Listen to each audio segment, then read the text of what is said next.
Okay. Okay. Good morning, everyone, and welcome to our first call of 2023. I can't believe I'm saying that. It's already 19 days into January, and we're excited to host our virtual series again this year. This will be going into our second year of doing this, so we're really excited about what this year holds, especially with our partnership with Money Mentor and Alyssa Kinzel, who you're going to meet in a minute. So I would remind everyone that we are recording today's call, and if you would please use the chat box. That is the best way, certainly, to get your question answered.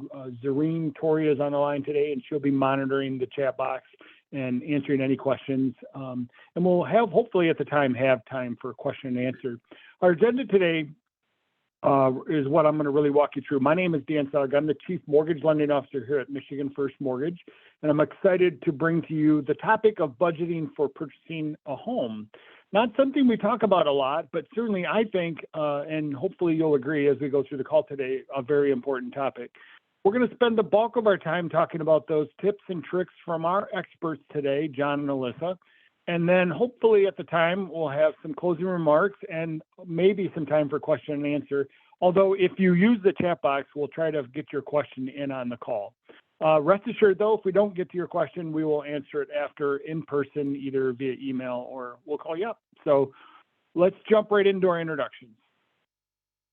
Alyssa Kinzel is joining us, and Alyssa works for the credit union, and she is our money mentor expert. I'm not going to go through her all resume, but Alyssa is somebody that we consider an expert in finance in the credit union, and I'm going to let her tell a little bit about who she is and what she brings to you and how you can get in touch with her. So Alyssa? Thank you, Dan. Yes, my name is Alyssa Kinzel. I am the money mentor of Michigan First Credit Union. I'm also a certified credit union financial counselor. And what that means to you guys listening today is that I have the capacity and I go out and I partner with organizations, so nonprofit organizations, businesses. I go out and I speak with high schools and universities to discuss and bring awareness to financial education and financial literacy topics more specifically. So I break down based off of my own experience, some tips and tricks that I've learned along the way in the industry, and then just from my own personal experience as I've grown, how we can budget better, some things that we can keep an eye out for and what we can do better to manage our finances. So I've been in the financial industry for about 12 years. I started off with a credit union when I was a co-op student in high school. So I went to school for a few hours of the day, I worked and I was paid. So it's basically like a paid internship. And that's where I got my foot in the door. And I've since worked in several different positions, anywhere from being a teller all the way up to where I'm at now, being able to take that education piece and provide it to the community. And if anyone was kind of listening to John and I speak a little bit earlier, I was in the commercial banking space. I worked for PNC Bank for a little while. So we were just kind of talking about that, but yeah, that's a little bit about me and what I like to do. And I enjoy my job. Alyssa, like I said, we're very excited. We are doing something a little bit different in our program this year with our virtual series, where we're going to partner with Alyssa for every other month, really, for 6 of our calls this year in different topics. We feel that her expertise will help not only us, but our membership gain some knowledge. So thank you, Alyssa, for joining.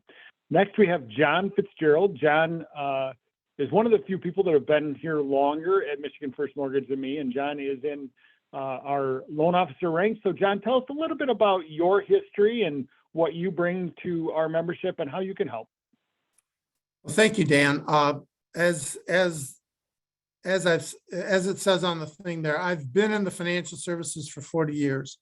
I worked as a financial planner, and I really do like to work with homeowners, work with first-time home buyers in making sure that when they're looking at this purchase, that they're doing it with their overall.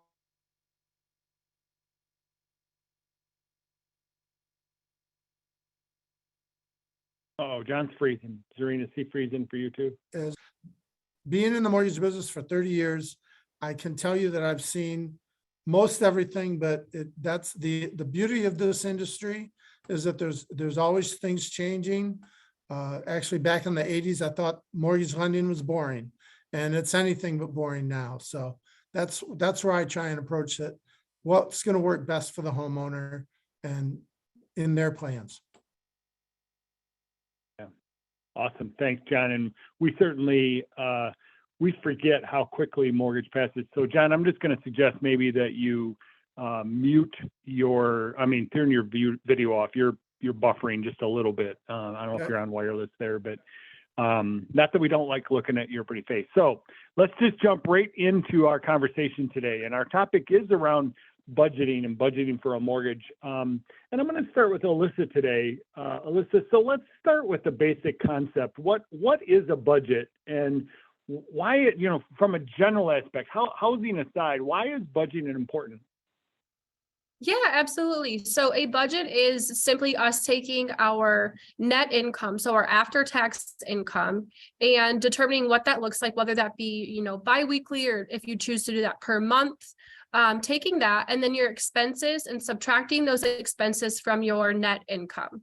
So our expenses would be, we're looking at, our mortgage or our rent payment, our car insurance, groceries, anything that could be outgoing out of your account that you're having to pay for. And then once we're subtracting the expenses from the net income, we'll either end up in hopefully a surplus that will have some additional cash left aside at the end of the month so that we can set that aside in a savings account for retirement, or if we're renting, to purchase a new home potentially, or maybe just as like an emergency fund. Or, in the instance that maybe we're not budgeting properly, we could end up in a deficit where maybe we don't have enough left over at the end of the month, and we're trying to figure out what that looks like. But it's important for us to have a budget so that we can determine where our finances lie and what we may be able to cut out, or even what our financial goals are, to determine what we need to take action against so that we can get to where we want to be. So I like to break it down with what I call the 50-30-20 budgeting rule. And what that is it's breaking up 50% of your income toward needs. So mortgage or rent payments, auto insurance, groceries, those are things that we have to have, healthcare, and then, setting that aside, the next 30% is for needs. And then the last 20% is for wants. So things that we need for 30%, wants are 20%. Some may differ and say 30% toward wants. I think it's going to depend on where your financial goals lie and what your priorities are, but those can be switched around. I just like to look at it as putting aside money first and then paying for what I want, but don't necessarily have to have later. Yeah, I definitely remember my grandfather telling me when I was growing up, he said, it doesn't matter how much money you make, whether it's 10,000 a year or 10 million a year, if you spend more than you make, you'll always be broke. And certainly budgeting is that concept. It's understanding what bills you have and what categories, like you mentioned, those lie in, and setting the priorities. And defining needs and wants, I think from that perspective is very important to all of us. We all have different needs and wants, certainly, and I think defining that for ourselves is super important. But it all starts with the amount of money you have to spend and not spending more than you make. So thank you, Alyssa, for that. John, let's jump over to you. So can I just start right from the top? Certainly in mortgage finance these days, all you see in the headlines are rates are up. And those first-time home buyers that we have on the line today, or will be listening to this broadcast, is their dream of home buying or buying a home over? I mean, rates have gone up quite a bit. So talk a little bit about affordability and how that works. Well, Dan, certainly that is the concern, because some people have gotten used to those 3% rates. And quite honestly, really we're in a situation right now, we're kind of in the midpoint to where interest rates have been over the last 40 years. 6%, give or take, is realistically the middle of 4% and 8%, which is where we've been over the last 40 years. So quite honestly, we're in a normal situation, and it's made it to where home buyers can still afford the home as long as they are making sure, again, working with Alyssa, that it fits into their needs. As far as pricing, home prices, we've seen them level off a little bit.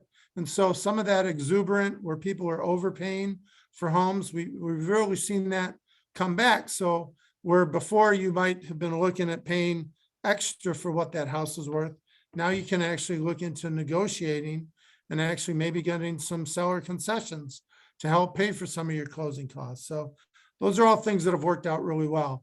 And the other thing is that we really don't see landlords. This is one of the things that I talk to people about, is that as far as landlords go, we really don't see landlords lowering their rent.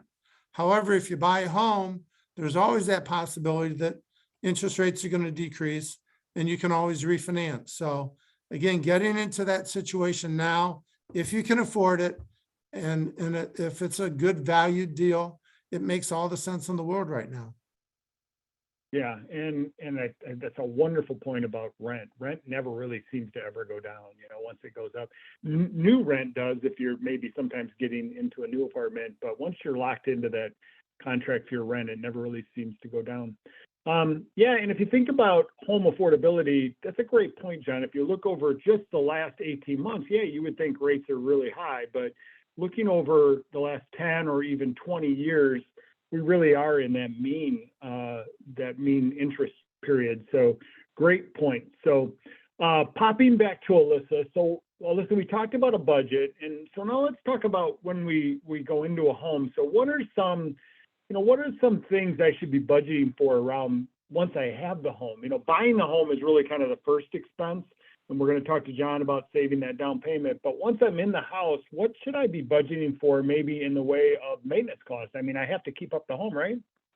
Yeah, absolutely. And, I'll speak from my own experience. I bought my home about 2 years ago, and nobody really told me all of the maintenance costs that come along with owning a home. And I figured it out along the way. So the first thing that I was looking into when we bought our home was what it would cost for us to have our air ducts cleaned out, because that's something that, air quality is important for us. We were expecting a baby at the time, so I want to make sure that the air was clean in our home. And we're looking at a cost of maybe between $500 and $600 just for an air duct cleaning. And that's not really something that you can do yourself, unfortunately. There are other things that we could do ourselves, simply like cleaning out our gutters so that we can avoid water damage in our home.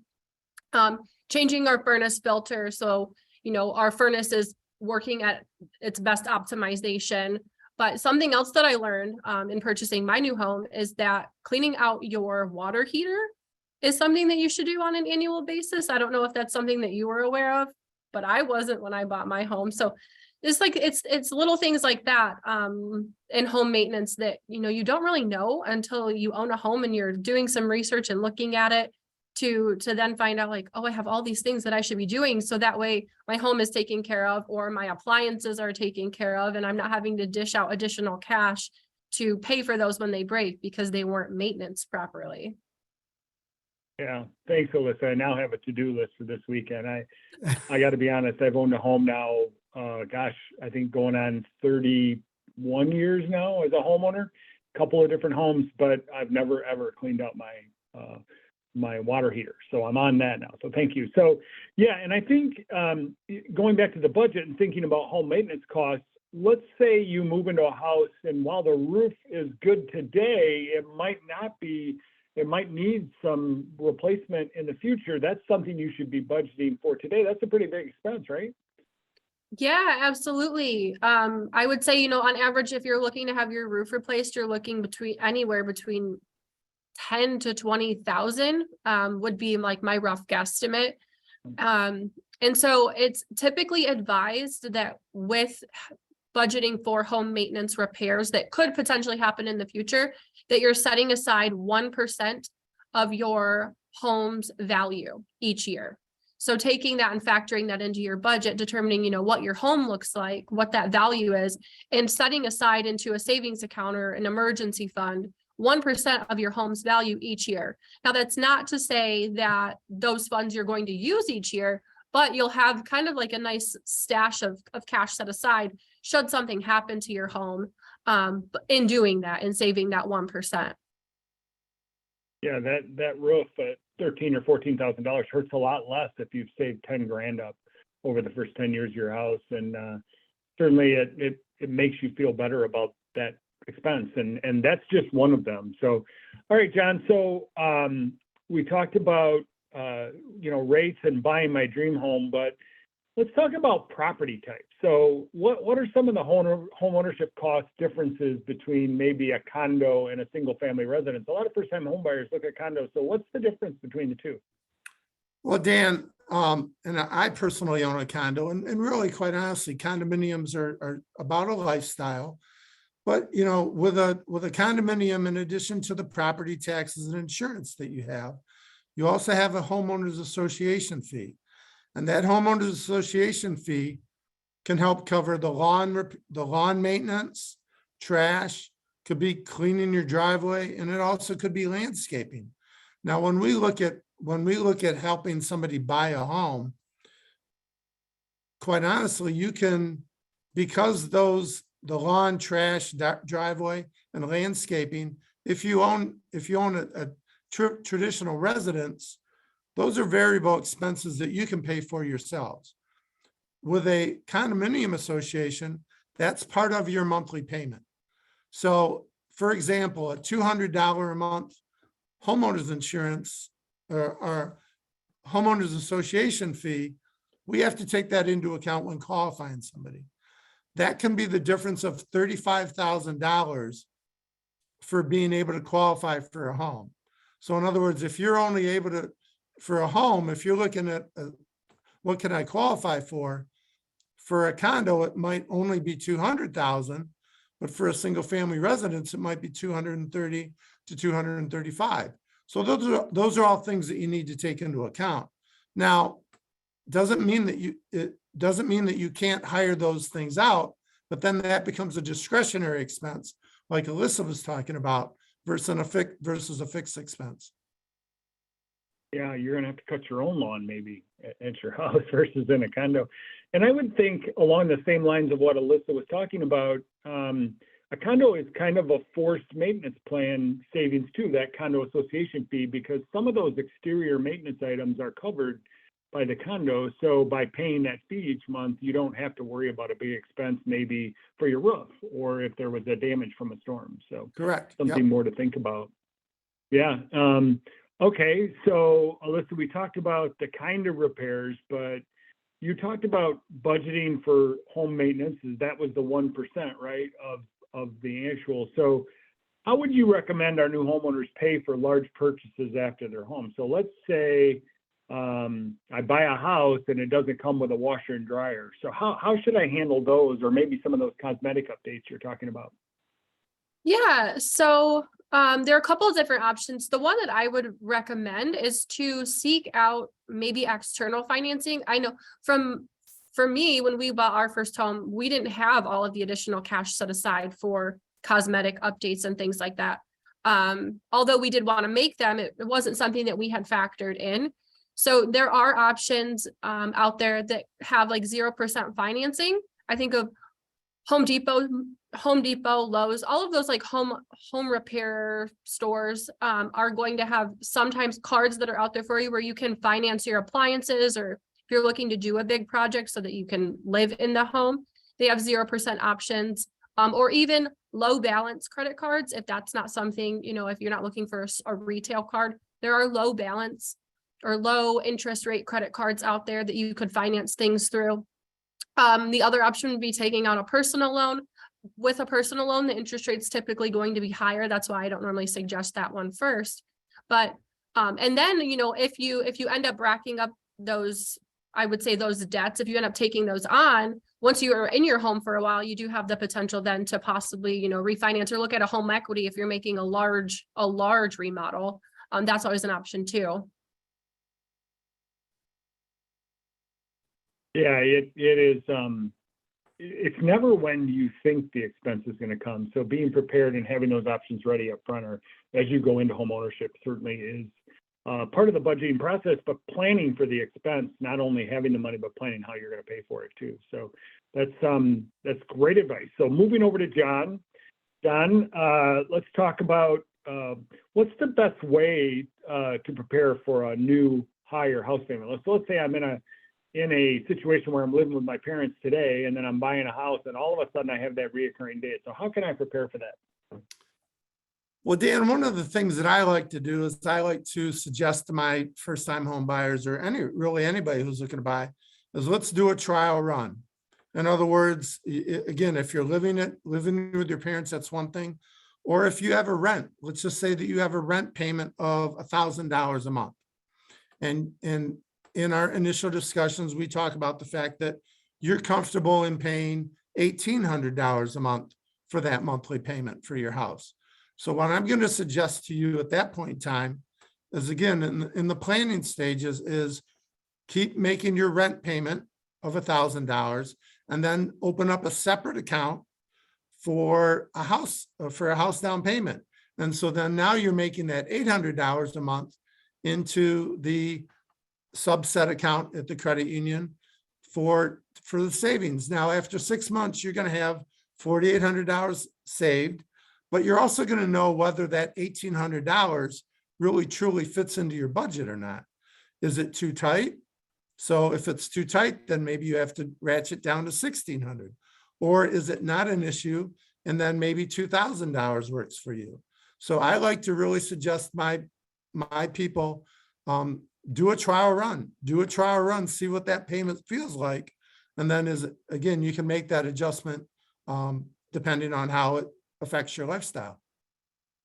Yeah. And I think I've forgotten all that pain when I was younger. It was 30 some years ago when I bought my first house, but I remember in the beginning, I always felt like I never had enough money. But ultimately, it's something that we all dream about it. And I always say these on this call. So renting versus buying, a renter after 5 years versus a home buyer after 5 years, a home buyer has 40 times the net worth a renter does just by the act of buying a home, because you're getting value in your property, and it forces you to be certainly more disciplined. So Alyssa, we have a little bit of time left today. So can you talk to me a little bit about maybe when you bought your first home, some of the unexpected issues that you ran into that maybe you can help our members? I certainly have forgotten, like I said, most of the issues that I had when I was younger, but talk to me about when you just bought your home.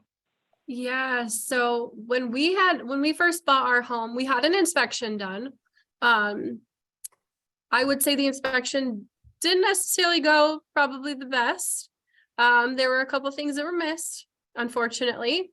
One of them being our oven or our range. We have an electric range, and didn't think at the time, again, this is our first home, so didn't think to, when we did the walkthrough, to go in and test the appliances and the plugs and all of that. Once we moved into our home, we went to use that range, and only 2 of the burners on the stovetop worked. And it was one of those double ovens. So we had the little tiny top and then the bigger bottom, and the top worked, but the bottom didn't.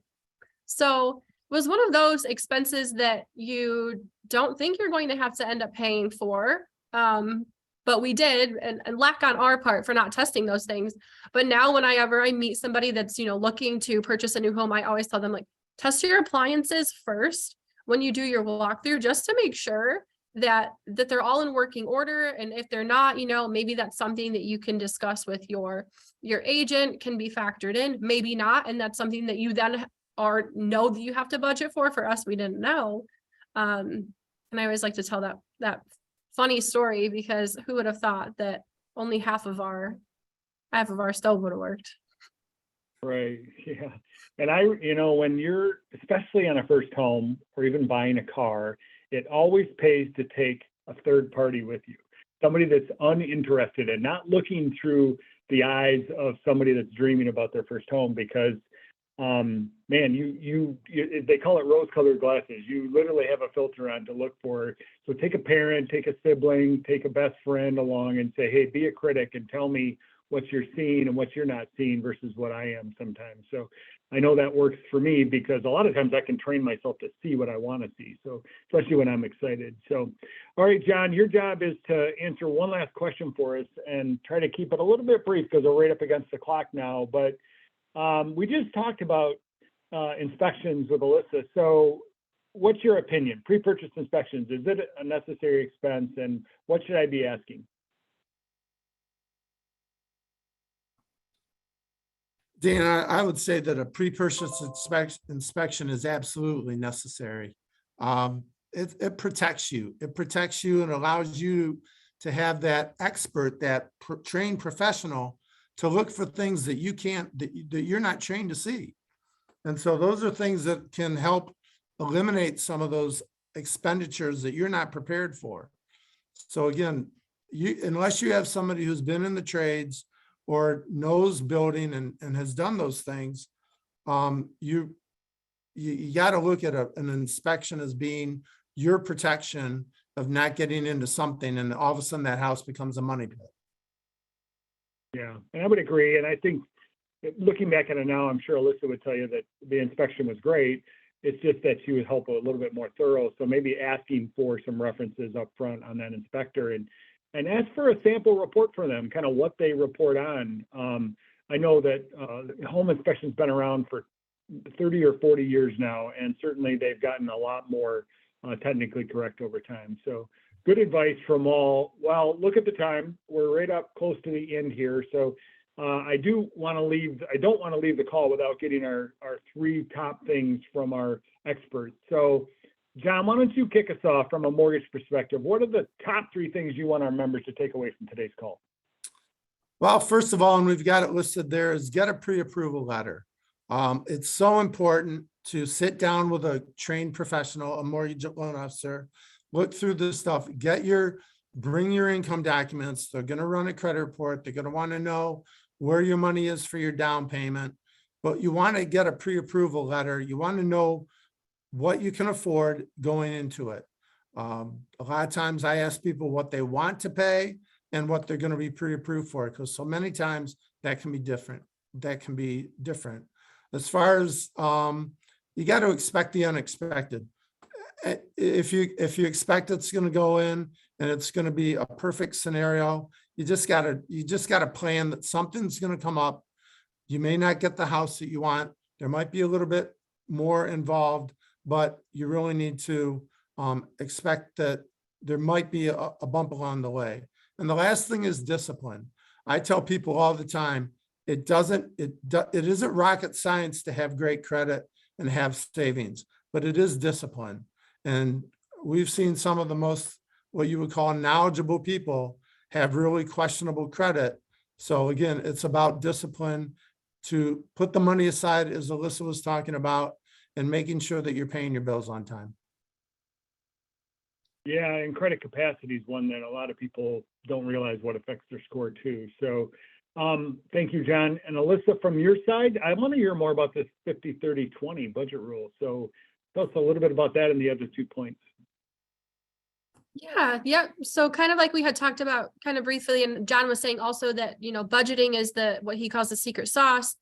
50% of our income toward, what we have to pay. That would be our rent, mortgage, auto, loan, insurance, even factor in there your minimum debt repayments. So that's something that you would put into that 50%. 30% toward potentially our wants, things that maybe, we could go without, but, we enjoy. So entertainment, maybe like the date nights out, things like that. And then 20% we would be looking at savings. That's considered savings and debt repayment. And now I know that I say that debt repayment goes underneath that 50, but the additional 20 would be any income that you have left over that you could put toward a principal payment.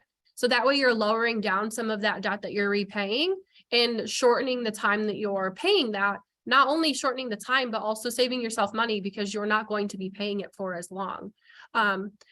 Again, those 30 and 20, those can be switched around based on where your financial needs are and what your goals are. I like to look at it as I'm going to pay off what I need to first. So I would flop the 20 of savings and debt repayment with the 30 and put 30 towards savings and debt repayment and 20% towards my wants per se. But that's a really big one, just setting a budget for yourself and following that. And then obviously factoring in, home maintenance costs, that'll fall underneath money that you're setting aside, and any projects that you're planning for also with owning a new home, setting that money aside. So that way you have the capacity to do that and, own a home that you like living in and enjoy having. Yeah. Yeah, and certainly, I put vacation and fun time and family in there too, along that 20% rule, because owning a home should not take away from the rest of your life. It should only enhance that. So certainly planning for those and being realistic about those. So while it is 12:30, so I want to be respectful of everyone's time and your investment today. So thank you to John and Alyssa today for sharing your expertise. We really appreciate you guys coming on. And for those of you on the call today, thank you, first of all, for joining us, and we're here to help you. So if you have any questions about the seminar, technically about the seminar itself, you can email us at that general information email link there. If you want to get in touch with any of our qualified loan officers, you can do that on our website, /mortgage, or call our 800 number, or better yet, you have an introduction to John today. So there's his contact information, cell phone, and email address, and he'll be quick to respond. And then if you have any questions around Money Mentor or want to get a hold of Alyssa, there's her contact information. We here at the credit union are here to serve you, our members. So please remember that. And we're here to help you with your home ownership dreams. So thank you all for joining. Please stay warm and dry today on this dreary January, and we'll look forward to seeing you in February. Have a wonderful afternoon. Thank you.